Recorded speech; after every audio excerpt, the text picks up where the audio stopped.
Hey guys, Ryan here, and in this video I'm going to be covering what I believe are the best starting special stats to choose in Fallout 4.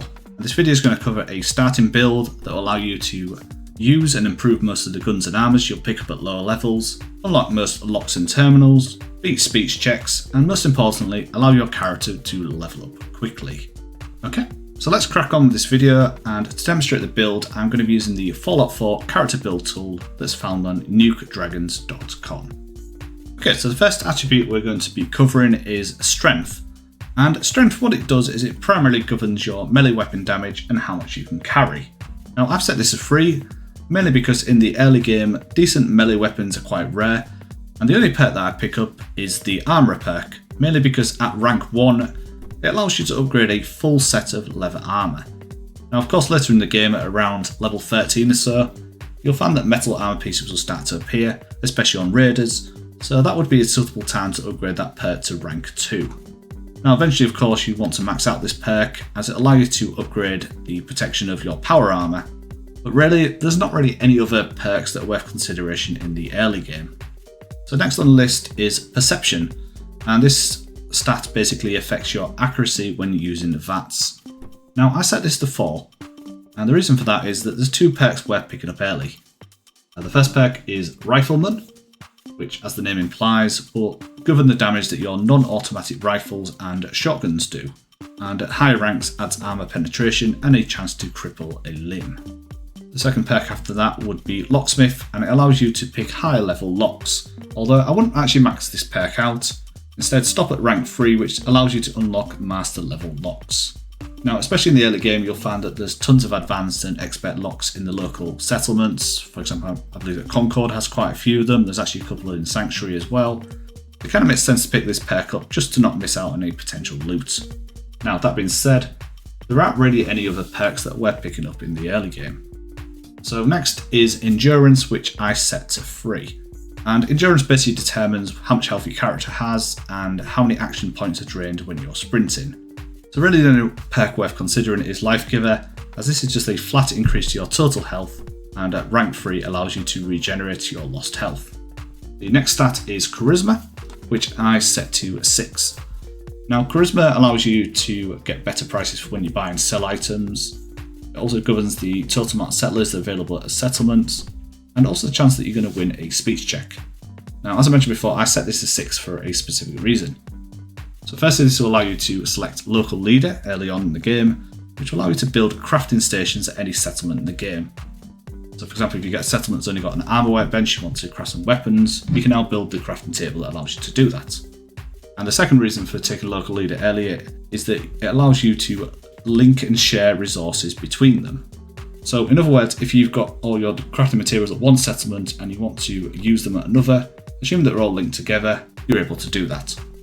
And the final reason for choosing 6 Charisma is that if you pair this stat with a hat, glasses and a suit that also adds Charisma, you should get a total of 10.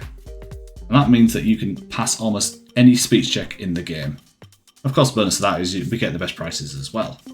Now the only other perk worth mentioning is Lady Killer or Black Widow, as this basically makes it easy to persuade the opposite sex in dialogue and also cause more damage to them. Now interestingly, if you play as a female character, you get more of a benefit because there's more male characters than female in this game. That being said, all the other perks are incredibly situational. Lone Wanderer is pretty good, but you kind of have to sacrifice your companions, which I think are quite fun in this game. So Intelligence is next, and that basically just governs the amount of experience you get when you complete actions that give out XP. I set this to 6, and the reason for that is that it allows me access to the Gun Nut perk. And the Gun Nut perk allows you to mod all the guns that you pick up in the early game. In fact, if you have a weapon and you stick the powerful receiver on it, that's a massive DPS increase at this point of the game. And as expected, higher ranks just allow you to mod more powerful weapons and add-ons.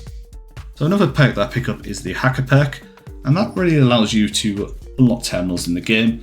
Although like Locksmith, I stop at rank 3, which allows you to unlock master level terminals. Now when it comes to terminals, they tend to be more rarer than locks, and even in most cases you can actually find the password somewhere else in the area, or even bypass it completely by using a key. But that being said, it's still helpful to just unlock those terminals when you come across them. Now another good pet to pick up early is Scrapper, and that allows you to obtain rare components when you scrap weapons and armours, and that includes screws, which is likely something you're going to run short of, especially in the early game. And the final perk that I take is Science, which, a bit like Gun Nut, allows you to mod weapons and armours, but it's more tainted towards, shall we say, energy weapons and power armour mods. The next stat is Agility, and that governs the total amount of action points you have, and I tend to just leave that at base at 1. And the reason for that is that all I already take is Gunslinger, and that's the perk that allows you to increase the damage that your pistols do, and even at higher ranks gives you a chance to disarm opponents, which early on in the game you'll find you'll rely on pistols a lot, at least until you come across some better rifles.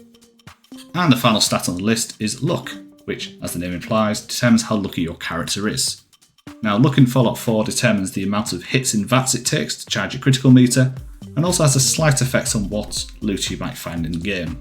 So for example, if you come across a box with a luck value of 1, then you might find it's just got some ammo in it.